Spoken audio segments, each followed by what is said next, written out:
अभी कुछ टाइम पहले मैंने एक वीडियो बनाया था जहां पे मैंने डिस्कस करा था कि रिजर्वेशन क्यों होना चाहिए। डॉक्टर अंबेडकर ने कॉन्स्टिट्यूएंट असेंबली की डिबेट्स में क्या बोला था रिजर्वेशन के रिगार्ड्स में, और उनके क्या लॉजिक्स थे कि रिजर्वेशन क्यों होना चाहिए। इससे पहले एक वीडियो बना चुका हूं डिटेल में कवर करते हुए कि रिजर्वेशन क्यों होना चाहिए। अब देखिए, यूपीएससी के पॉइंट ऑफ व्यू से तैयारी करनी है तो एकदम अनबायस्ड होना पड़ेगा और दोनों ही तरफ के व्यूज हमारे को जानना जरूरी है, क्योंकि एक वीडियो में बात कर चुका हूं कि रिजर्वेशन क्यों होना चाहिए। इस पर्टिकुलर वीडियो में बात करेंगे कि आने वाले टाइम में रिजर्वेशन होना चाहिए या नहीं होना चाहिए, और अगर नहीं होना चाहिए तो क्यों नहीं होना चाहिए और उसको कम कैसे किया जा सकता है। इन सारे क्वेश्चंस के ऊपर चर्चा करने वाले हैं इस पर्टिकुलर वीडियो में, प्रेजेंटेड बाय मी मुदत गुप्ता। अनअकैडमी में सब्सक्राइब करने के लिए you can use my referral code मुदत गुप्ता फॉर 10% डिस्काउंट। नीचे टेलीग्राम चैनल का लिंक दिया है, उसे जरूर ज्वाइन करिए। साथ के साथ अनअकैडमी का ईयर लॉन्ग टेस्ट सीरीज आया है जिसमें 80 टेस्ट हैं, 50 टेस्ट हैं प्रीलिम्स के, 30 टेस्ट हैं फुल लेंथ के मेंस के। अगर आप कॉम्बो सब्सक्रिप्शन ले रहे हो ऑप्शनल और जीएस का तो आपको 35% का डिस्काउंट मिलेगा, valid on 1 year and 2 year subscription, जहां पे 25% डिस्काउंट मिलेगा कॉम्बो पे and 10% using the referral code. Apart from this, हमारी जो अनअकैडमी की बुकलेट्स हैं created by top Unacademy experts and educators, Hindi और इंग्लिश दोनों में अवेलेबल हैं and they would be free of cost with 1 year subscription. And her Sunday सुबह 11 बजे कॉम्बैट तो होता है, ये नीडलेस टू उसे अटेम्प्ट करना ही करना है, जहां पर मैं भी क्वेश्चन सेट करता हूं। एंड ऑल्सो 30 जून से बैचेस शुरू हो रहे हैं 21, 22 और 23 के लिए, मतलब कि 2021 के रिवीजन बैच, 21 का 22 का 1 साल बैच और 23 का 2 साल batch. All of this live and exclusive on Unacademy plus Hindi English bilingual में, जहां पे पूरा सिलेबस कवर होगा प्री मेंस इंटरव्यू के पॉइंट ऑफ व्यू से। Let's crack it. तो जैसा कि मैंने बताया कि क्यों डॉक्टर अंबेडकर रिजर्वेशन चाहते थे, इसके बारे में मैं बात कर चुका हूं पिछले वीडियो में, लिंक है इसका नीचे डिस्क्रिप्शन में, चेक कर लीजिए। यहां पे बात करेंगे कि रिजर्वेशन जो है क्या उसे कंटिन्यू किया जा सकता है या नहीं। हमने देखा कि ऑफ लेटली इंडिया में बहुत सी जगह पे हमारे को प्रोटेस्ट देखने को मिलता है कि हमारे को भी रिजर्वेशन चाहिए, जैसे कि हमने मराठा कम्युनिटी का प्रोटेस्ट देखा, हमने गुजरात में पटेल परिदार कम्युनिटी का प्रोटेस्ट देखा, राजस्थान में हमने जाट कम्युनिटी का प्रोटेस्ट देखा कि किस तरीके से उनकी रिजर्वेशन की डिमांड आती है कि उनको भी ओबीसी लिस्ट में इंक्लूड किया जाए और रिजर्वेशन दी जाए। कहने का मतलब है रिजर्वेशन पॉलिसी को लेके बहुत से ऐसे नए ग्रुप्स हैं जो कि पॉलिटिकली पावरफुल तो हैं, लेकिन फिर भी उनमें डिमांड उठ रही है रिजर्वेशन की। Indira Sahni versus union of India 1992 supreme court का एक लैंडमार्क केस है, जिसमें सुप्रीम कोर्ट ने बोला कि पूरे हिंदुस्तान में रिजर्वेशन 50% से ज़्यादा नहीं होना चाहिए। क्या ये लिमिट को दोबारा से रिवाइज किया जाना चाहिए? और ये जो रिजर्वेशन की पॉलिसी है, इसको हम कब तक आगे ले जा सकते हैं? 1950 में हमारा कॉन्स्टिट्यूशन फोर्स में आया था 26 जनवरी को, और अभी 71 ईयर से ज़्यादा हो चुके हैं। ये रिजर्वेशन की पॉलिसी हम कब तक आगे कंटिन्यू कर सकते हैं? क्या ये परमानेंट फीचर है? क्या ये एंडलेसली चलता रहेगा?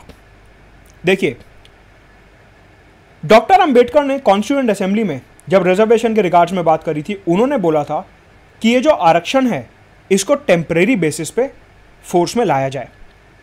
इनिशियली बात यह करी गई थी कि आरक्षण को सिर्फ 10 साल के लिए 1960 तक के लिए फोर्स में लाया जाए और उसके बाद इस पॉलिसी को खत्म कर देंगे। लॉजिक ये था कि जो डिप्रेस्ड क्लासेस हैं, जो ऑप्रेस्ड क्लासेस हैं, जिनके खिलाफ डिस्क्रिमिनेशन हुआ है, उनको यहाँ पे अपॉर्चुनिटीज मिले, वो मेन स्ट्रीम में आ सकें, उनको अच्छी एजुकेशन मिल सके, अच्छी सरकारी नौकरी मिल सके, और जो उनके खिलाफ उत्पीड़न हुआ है by upper class, by so called upper class, जो उनके खिलाफ उत्पीड़न हुआ है, जो ऑप्रेसर क्लास थी, उन्होंने जो उत्पीड़न करा, उसको खत्म किया जा सके। यह लॉजिक था डॉक्टर अंबेडकर का। लेकिन आज की तारीख में 2021 में अगर हम बात करें तो क्या यह बात सच है? देखिए, कुछ हद तक यह मानना सही होगा कि ऐसे हजारों लाखों लोग हैं डिप्रेस्ड कम्युनिटी के, जिन्होंने आरक्षण का फायदा उठाया है और पॉलिटिकल मेन स्ट्रीम में आने की कोशिश करी है।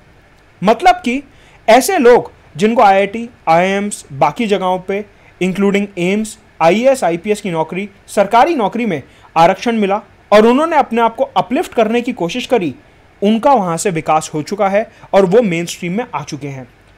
तो फिर सवाल ये उठता है कि अगर वो लोग मेन स्ट्रीम में आ चुके हैं तो उनकी आने वाली जो फ्यूचर जनरेशंस हैं, उनको रिजर्वेशन का बेनिफिट क्यों दिया जा रहा है और क्यों उन्हें यह नहीं बोला जाता कि आप भी बाकी सबकी तरह मेरिटोरियस ग्राउंड्स पे कंपीट करिए। अगर एक परिवार में एक व्यक्ति आईआईटी या फिर आईएएस, आईपीएस में निकल चुके हैं, तो क्यों उनकी आने वाली और 4 जनरेशंस को रिजर्वेशन का बेनिफिट दिया जा रहा है, जबकि उनको ऑलरेडी पॉलिटिकल मेन स्ट्रीम में लाया जा चुका है? यह काफी बड़ा सवाल उठता है। कहने का मतलब है शेड्यूल कास्ट, शेड्यूल ट्राइब और ओबीसी कम्युनिटी में सिग्निफिकेंट क्रीमी लेयर क्रिएट हो चुका है। क्रीमी लेयर का मतलब है ऐसी लेयर जिन्होंने आरक्षण का जम के फायदा उठाया और अब वो मेन स्ट्रीम में आ चुके हैं, गरीबी रेखा से ऊपर आ चुके हैं और उनका विकास हो चुका है सामाजिक और आर्थिक तरीके से, इकोनॉमिक और सोसाइटल पॉइंट ऑफ व्यू से उनका विकास हो चुका है। तो उनकी आने वाली पीढ़ियों को रिजर्वेशन क्यों दिया जाना चाहिए? मतलब कि शेड्यूल कास्ट, शेड्यूल ट्राइब और ओबीसी में सिग्निफिकेंट क्रीमी लेयर आ चुकी है।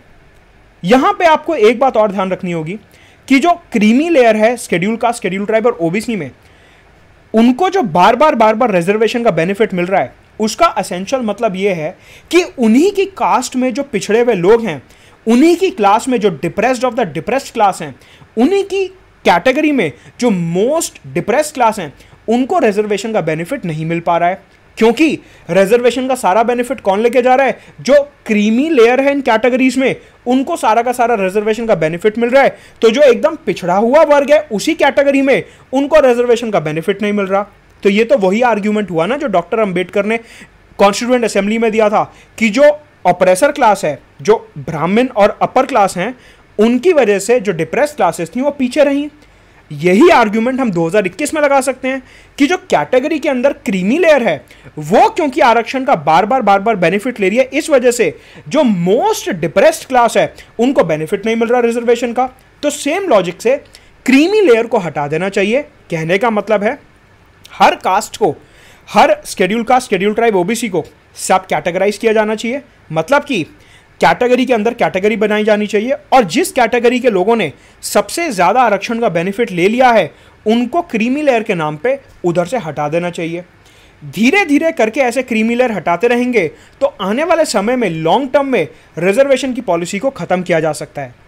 हम ये पूरे तरीके से मानते हैं कि आज रिजर्वेशन को 100% ख़त्म नहीं किया जा सकता, क्योंकि आज भी ऐसा बहुत ज़्यादा डिप्रेस्ड क्लास है, ऑप्रेस्ड क्लास है, जो आज भी बहुत पिछड़ा हुआ माना जाता है और उनको सरकार के सपोर्ट की ज़रूरत है।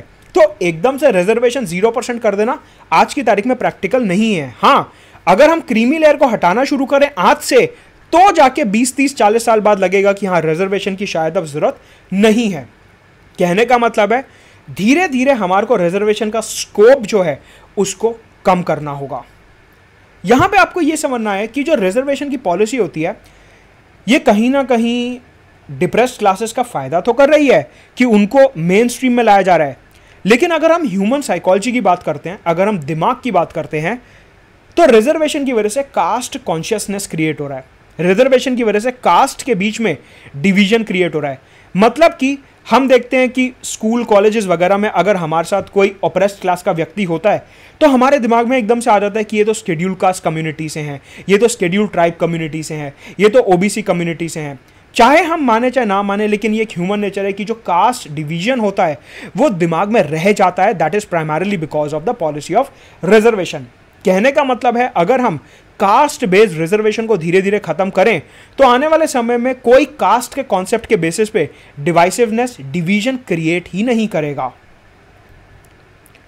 क्योंकि अल्टीमेटली बात यह है कि जो रिजर्वेशन की पॉलिसी है वो नंबर ऑफ जॉब्स और number of seats in higher educational institutions increase नहीं कर रहा है।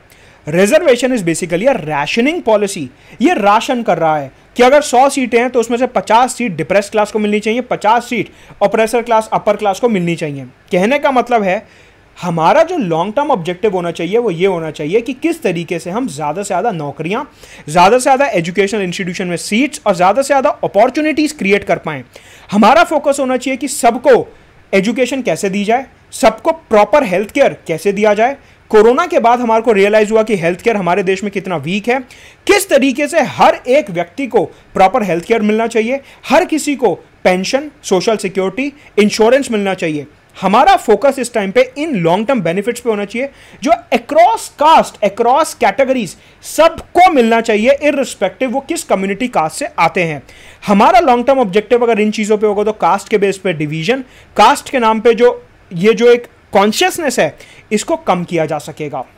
सो rather than rationing the seats we should create more seats so that reservation की आने वाले समय में जरूरत ही ना पड़े और सबको बराबर का मेरिट के बेसिस पे अवसर मिल सके। राइट, तो ये कारण है कि क्यों रिजर्वेशन को आज हटाया जा सकता है लॉन्ग टर्म तरीके से, धीरे धीरे, एंड क्रीमी लेयर को एलिमिनेट किया जा सकता है रिजर्वेशन पॉलिसी से। I hope all these points are clear to you. Unacademy में सब्सक्राइब करने के लिए use the referral code Mudit Gupta 10% discount के लिए। साथ क्या 30 जून से नए बैचेस शुरू हो रहे हैं इंग्लिश, हिंदी और बायलिंगुअल में 2021, 22 और 23 के लिए। So you have to enrol for it, जिसमें पूरा सिलेबस कवर करवाया जाएगा प्री मेंस इंटरव्यू के पॉइंट ऑफ व्यू से। कॉम्बैट तो होता ही है सुबह 11 बजे संडे को, उसे अटेम्प्ट करना है।